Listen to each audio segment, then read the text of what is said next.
especialmente para os alunos do Frei Gil, primeiro ano. Então, 1A, 1B, 1E, 1D, 1F. Abração para todos vocês. Vamos continuar aí com as nossas estudos. Nós começamos na aula passada falando aí sobre o que é história, né? E verificamos aí uma série de situações referentes aí ao que é história, o seu conceito. História é a ciência humana que estuda a sociedade e a cultura ao longo do tempo. Nós dividimos esse conceito aí em vários pedaços, analisamos e chegamos finalmente ao diferencial da história. O diferencial da história é que ela estuda sociedade e cultura dentro da questão do tempo. Tá? E agora nós vamos fazer o seguinte, nós vamos parar um pouquinho e pensar na história da própria história. Tá? Quando o pessoal começou a fazer história, lá na antiguidade, né, dizem que Heródoto, um pesquisador grego, aí era o pai da história, né? Ele escreveu um livro com esse nome, História, denominando aí a ciência, essa disciplina. Ele contextualizava para onde ele ia, para onde ele viajava, informava as pessoas como era o local e depois ele dizia por que era daquele jeito. Você veja que a história, desde o começo, tem essa questão de aplicabilidade ao presente, né? Então, por exemplo, ele estava no Egito, aí dizia para o pessoal lá da Grécia, pessoal, aqui no Egito tem um negócio de umas pirâmides, né?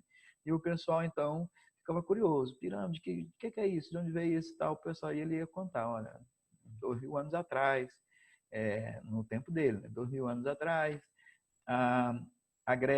o Egito tinha uns reis e eles pensavam na vida eterna, na vida após a morte, que iam voltar a viver de novo, e aí queriam deixar os seus bens, sua família, todo mundo enterrado no mesmo local para quando eles voltarem à vida, inclusive preservando o corpo, etc. Então construíram as pirâmides, que eram grandes túmulos. Então, pessoal, a história, desde o Heródoto, ela sempre teve um pouco ligada com a questão da teologia, do sobrenatural, explicações sobrenaturais sobre as coisas. Então, sempre tem muita mistura. Você vai, por exemplo, Guerra de Troia, né? Aí o pessoal escreve lá sobre a Guerra de Troia e na Guerra de Troia tinha, do lado grego, um semideus, que era o Aquiles, o cara que era invulnerável, só podia ser morto, o único ponto vulnerável dele era o calcanhar. Então, a história sempre tinha esses vínculos com a teologia, a explicação sobrenatural. Mas, quando chega no século XVIII e a ciência se institui, a própria história se questiona. Tá? Nós precisamos construir uma história de forma científica, uma história que não seja baseada em sobrenatural, né? Então, como fazer isso? E aí, de cara, os historiadores já se dividem, né? Então, os primeiros historiadores foram buscar lá na sociologia e na filosofia ideias de como construir uma história de forma científica, né?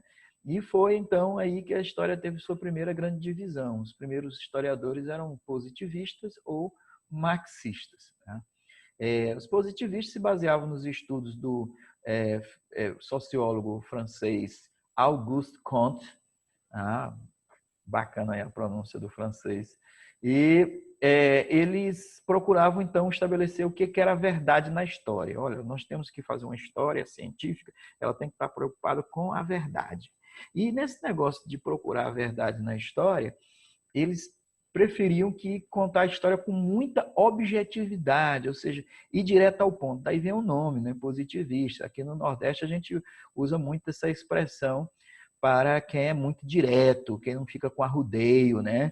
Então, fulano é positivo, diz na cara logo o que tem que dizer, sem ficar arrudeando, né? Outras pessoas podem ser mais prolixas, tá? Aquele negócio da linguagem prolixa. Mas o positivista é mais objetivo. O negócio de linguagem prolixa, a gente lembra dos provérbios na linguagem prolixa do Milor Fernandes, né? Ele escreveu os provérbios na linguagem prolixa dizendo assim, por exemplo, de unidade de cereal em unidade de cereal, a ave de crista carnuda e asas largas da família das galináceas abarrota a bolsa que existe pela dilatação do seu esôfago. Né? É uma linguagem meio rebuscada demais, muito prolixa, e o cara podia ter falado isso em linguagem positivista, objetiva, dizendo assim, de grão em grão a galinha enche o papo. Pronto. Né? É uma qualidade dos positivistas, ser direto, objetivo. Né? O foco deles, então, eram três. Né? O fato histórico, a data e os personagens, né? Considerando fato histórico aquelas coisas que fossem de fato importantes e relevantes. Né? Nada considerado assim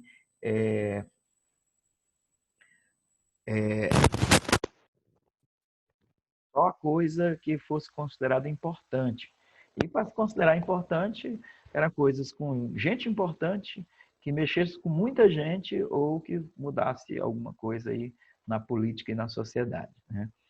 Então, outra característica básica dos positivistas era esse negócio dos documentos escritos. Para eles, só era válido se fosse baseado, qualquer conhecimento só tinha validade se fosse baseado num documento escrito.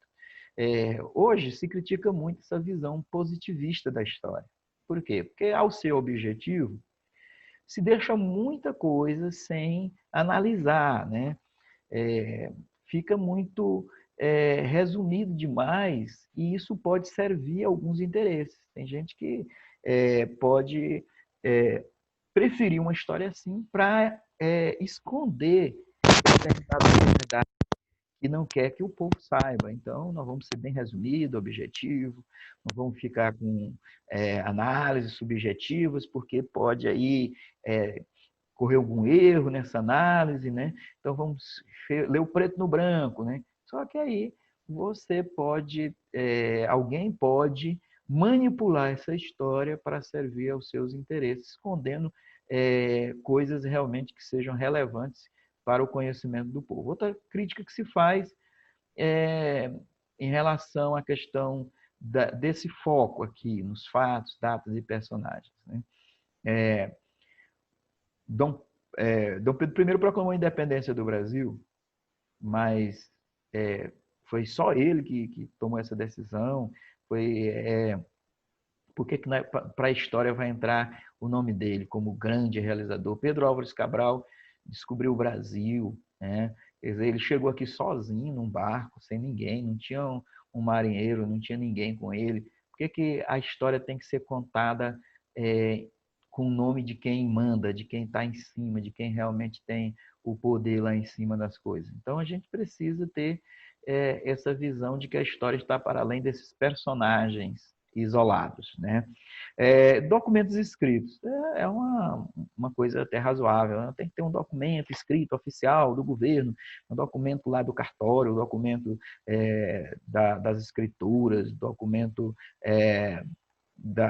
das leis, das coisas oficiais, tudo beleza, mas existem documentos que podem ser forjados ao interesse do governante titular, especialmente quando é mais antigo, né? Então, são críticas que se fazem ao positivismo. Um outro pensador do século XIX, Karl Marx, ele, apesar de não lidar diretamente com a história, mas suas ideias influenciaram alguns historiadores, né? Então, os marxistas, eles também procuram conhecer a verdade na história, mas eles usam mais subjetividade do que os positivistas. O foco dos marxistas não é nem fato, nem data, nem personagem. Eles têm uma ideia do negócio chamado modo de produção. Modo de produção. Depois a gente vai esmiuçar isso aí com mais detalhes. O fator determinante que faz a história mudar são as necessidades. E, geralmente, os marxistas focam nas necessidades materiais, econômicas, financeiras. Para isso, é a mola que move a história, o interesse econômico. Eles elaboraram um conceito sobre um negócio chamado contradição interna, que é um conceito que a gente tem que refletir mais. Né? E contradição interna é assim, contradição é uma coisa que bota aí duas coisas uma contra a outra, né? Mas ao mesmo tempo estão juntas. Né? Então se contradiz. Uma diz o contrário da outra. Então, os modos de produção para os marxistas, eles têm uma contradição intrínseca em si mesmo. Ao mesmo tempo que eles trabalham para conquistar uma coisa, para satisfazer uma necessidade, eles vão chegar num momento em que, ao satisfazer aquela necessidade, acaba com tudo. Né? Então, a contradição interna de um modo de produção é a sua busca e o seu final. Né? É o seu porquê que existe e o porquê que acaba. Né? Então, por exemplo, vamos colocar a questão das sociedades primitivas. Sociedades primitivas, a coisa mais importante para eles era o que comer. Esse era importante. Então, tem que sobreviver. Então, a gente precisa comer, se alimentar. Quando eles descobriram uma maneira de se alimentar de forma satisfatória, que foi a agricultura, acabou aquele modo de produção primitivo, de caçadores e coletores. A sociedade, então, vai começar um processo de mudança acelerado para outro modo de produção. Ou seja, eles viviam por uma coisa e, ao alcançar aquela coisa, tiveram que mudar tudo na sua sociedade. Né? Um conceito também caro aos marxistas é a questão do seguinte, de conflito de classe. Quer dizer, as pessoas são divididas. Existem classes e tem interesses em cada classe. Cada uma se move aí conforme os seus próprios interesses. Tá? Esses interesses são contraditórios e as pessoas vão brigar aí umas contra os outros para impor o seu interesse às demais categorias. Tá? Então, sistematizando essa história, então, vou dar um exemplo aqui. Os positivistas poderiam escrever a história da seguinte forma. No dia 7 de setembro, está aqui a data, né?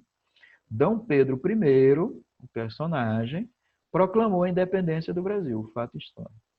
Os marxistas já contariam essa história de forma totalmente diferente. Né? Eles diriam assim, a inserção do Brasil no mercado global mercantilista na condição de reino, em substituição à condição colonial, aumentou muito os lucros da nossa elite latifundiária, escravocrata e monoculturista, tá?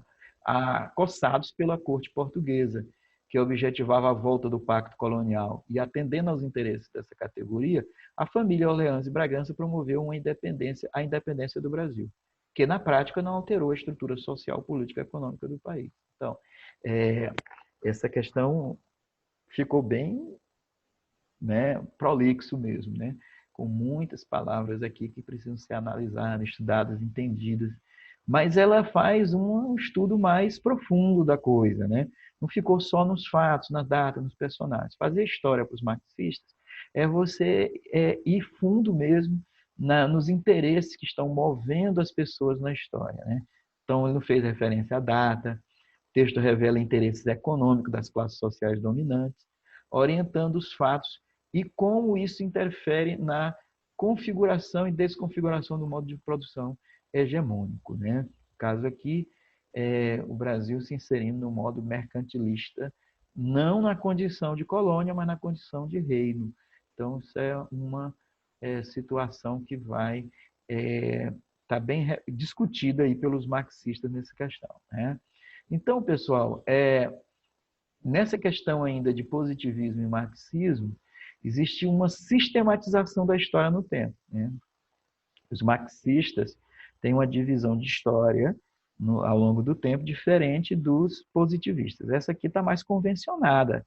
Nos livros, geralmente, você vai encontrar esses termos aí. Pré-história, do surgimento do homem até a invenção da escrita, aproximadamente do ano 3.500 a.C. Idade Antiga, da invenção da escrita até a queda de Roma, quando 476 d.C. Idade Média, da queda de Roma até a queda de Constantinopla, 1453. Idade Moderna, da queda de Constantinopla até a Revolução Francesa, 1789. Idade Contemporânea, da Revolução Francesa até os dias de hoje. Você vê aqui presente sempre fatos e datas como coisas importantes para dividir a história ao longo do tempo. Né?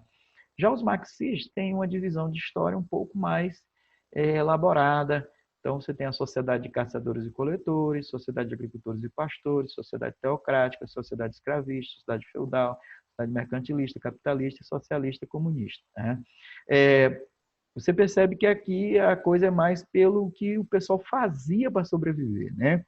Então, de uma sociedade simples de caçadores e coletores até uma sociedade complexa aqui, capitalista, socialista.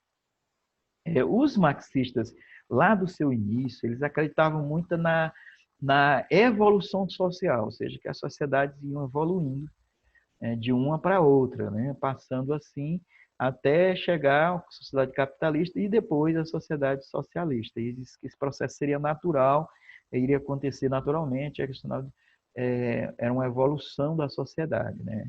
A queda do comunismo na Europa barrou um pouquinho essa ideia aqui, porque era uma sociedade capitalista, virou socialista e depois voltou a ser capitalista de novo, né? Então, isso aí hoje está sendo repensado, sendo discutido. Esse negócio de positivista e marxista hoje está muito junto, misturado, né? O pessoal não tem mais um historiador 100% positivista e não um historiador 100% marxista. A gente 50% uma coisa, 50% outra, ou 30% uma coisa, 70% outra, e aí a coisa você vai realmente tendo um pouco mais de liberdade sobre isso aí. Tá?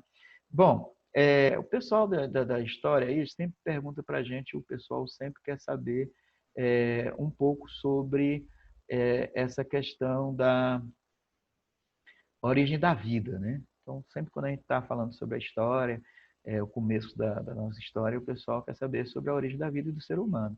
A ciência, ela tem trabalhado isso de várias formas. Aí o pessoal às vezes diz assim, não, tem a explicação científica e a explicação da Bíblia.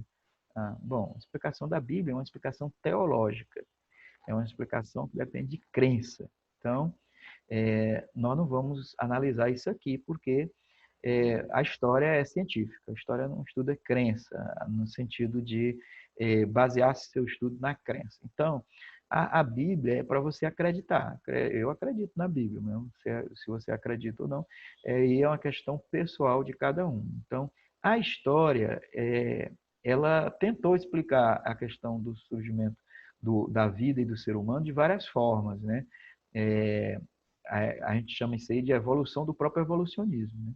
Então, lá na época ainda dos primeiros filósofos, Aristóteles, aqueles caras lá da Grécia Antiga, eles tentaram explicar o surgimento da vida por um negócio chamado geração espontânea, ou seja, a vida surge espontaneamente aí do nada, né? Ou seja, a partir de alguns tipos de coisas que existem, surgem outros. Por exemplo, uma roupa suja, com resto de alimento, num canto escuro do quarto, úmido, aí vai surgir ratos. Então eles diziam, do nada surgiu o rato. Então era uma explicação até meio ingênua, né? Mas a galera viu os ratos ali, de onde é que veio esses ratos? Veio aí da junção desses elementos. Roupa suja, resto de alimento, um quarto escuro, isolado na sala, então úmido, e aí os ratos surgem, né? Então, no século, não me lembro se é o século XVII, por aí assim, teve um pesquisador italiano, parece que é Francisco Redi, também não lembro direito o nome dele. Ele fez uma pesquisa com vários pedaços de carne, isso aqui é bem científico, né? Porque o cara vai testar. Então, geração espontânea, beleza. Olha lá, da carne em putrefação vai surgir moscas. Aí ele fez uma pesquisa. Será que é isso mesmo? É da carne em putrefação que surge moscas? Aí ele tampou o vidrinho aqui, ó, com a rolha de cortiça, né? Vedou o frasco. E aí não teve mosca. Aí o pessoal disse, não, é porque tem que juntar os elementos aí. Tem a carne em putrefação, mas tem um elemento importante que é o ar. Então você tem que deixar entrar o ar. Aí ele botou uma gazezinha aqui. E aí, novamente, não surgiu moscas aqui na carne, né? As moscas, depois o pessoal verificou que é uma questão uma metamorfose, né? Das larvas. Então, eles botam as larvas no objeto em putrefação e aí essas larvas vão se desenvolvendo e vão virando moscas, tá? Então, não tem do nada. Veio de um outro organismo vivo. Então, toda a vida só vem de um organismo vivo. Era um princípio que foi desenvolvido aqui nessa pesquisa, né? Depois veio Lamarck, um cara bem bacana aí na ciência, né? E ele tinha a questão do adaptacionismo, lei do uso e desuso. Então, se você usar uma coisa aí continuamente, essa coisa vai se desenvolver mais, né? E ele até tinha razão em algumas coisas, mas o adaptacionismo, o exemplo que ele usava mais clássico era esse da girafa, né? Então a girafa tinha um pescoço curto, mas aí de tanto se esticar para pegar comida nas árvores mais altas da savana, acabou esticando o pescoço e aí surgiu a girafa como ela é hoje, né? Bom, essa ideia do Lamarck, aqui eu estou explicando bem de forma simples, tá, gente? Isso aqui é mais complicado. Mas a ideia dele foi desmistificada aí, porque a genética diz que características adquiridas não são herdadas. Tá? E foi Charles Darwin o cara que trouxe uma explicação mais razoável para a evolução, né? Que seria a seleção natural das espécies. Né? Então, se tinha esses tipos de animais aqui, porque eles não davam conta de comer dessas árvores mais altas, eles não sobreviviam. E aí morriam, entravam em extinção, só sobrevive quem está mais adaptado à natureza. Né? Então, uma coisa importante sobre Darwin é que ele não debateu sobre variabilidade das espécies, evolução fora da espécie, né? Sempre é dentro da espécie. O número de organismos de idade adulta sempre decresce, a luta pela sobrevivência, seleção natural, adaptação dos padrões mais vantajosos para viver naquele ambiente é o que faz a evolução acontecer. Então, essa ideia dele chama teoria da seleção natural das espécies. Tá? Foi a ideia que mais prevaleceu até os dias de hoje. O negócio hoje, o que é que a gente, quando fala em evolução, a galera se exalta, o pessoal fica falando aí sobre o homem veio do macaco, né? O homem veio do macaco. E, rapaz, esse negócio é uma fuleiragem mais horrível do mundo. Não tem esse negócio de homem veio do macaco, tá? Não existe isso. Cientista nenhum jamais falou sobre isso. Isso não é uma confusão e muitas vezes provocada por imagens, né? Eu detesto esse tipo de colocação bem aqui, ó. Quando os livros, para mim, o livro de história que traz essa imagem aqui, descarto na hora de escolher um livro didático que fala sobre evolução e aí traz essa imagem aqui. Porque a imagem fica passando a ideia de que esse aqui se transformou nesse, que esse se transformou nesse, e aí um vai se transformando no outro. E não é essa a ideia da seleção natural. Tá? A ideia da evolução não é essa. Tá? A ideia é de que ao longo do tempo existiram vários hominídeos e que alguns, por serem mais adaptados, esse aqui por usar o Homo sapiens, por usar mais a razão, o raciocínio, ser mais habilidoso para sobreviver, sobreviveu. Os outros estavam mais despreparados aí, né? Morreram e foram extintos ao longo da história, né? Não sobreviveram. Então, a teoria da evolução se aplica mais dentro desse contexto aqui da árvore filogenética. É assim que se chama esse negócio aqui, a árvore filogenética, né? Em que divide os seres vivos por vários ramos dessa árvore aqui, né? Então, aqui está o reino Animalia, né? Tem aí todos os tipos de animais aqui. Dentro desse galho aqui da Animalia, tem um ramo aqui que é do pessoal aí dos primatas, né? Então, esses mamíferos aqui, que são dos primatas, é que tem o ser humano, né? Então, o ser humano aqui, ele é uma parte desse ramo aqui, né? Então, a teoria da evolução não fala que um veio do outro, eles estão como galhos diferentes de uma árvore aí que vem em um processo evolutivo desde milhões e milhões de anos. Então, a ideia da evolução não é que o homem veio do macaco. Essa ideia é totalmente absurda, apócrifa. Não existe nenhum livro, não existe nenhum pesquisador, historiador, biólogo, ninguém que fala sobre isso, tá? Isso é boato, é fake news histórico, né? Então, a galerinha gosta de ficar colocando isso para desfazer da ciência, né? Para desfazer da explicação, para ironizar, para ridicularizar. Então, não sei o que, o homem veio do macaco, né? E fica com essas piadinhas, essas coisas todas, né? Então, a coisa é muito mais complexa, demanda mais estudo, demanda muito mais explicações. Então, a evolução, ela é uma teoria, também é importante a gente colocar isso aí, lembrando lá daquele processo histórico, científico, aliás, é uma explicação teórica, tá bom, gente boa? Então, não vamos esquecer desse detalhe, tá? Aqui ainda não é uma tese, a evolução não é uma tese. Tem mais de 200 anos, acho que até que a humanidade deveria ir procurar outras explicações, mas até agora essa é a única explicação cientificamente provável, tá? Que pode ser provado em um dia. Não tem nada provado, mas que pode ser provado dependendo aí de novas descobertas. Valeu, abração, vamos continuar estudando. De boa.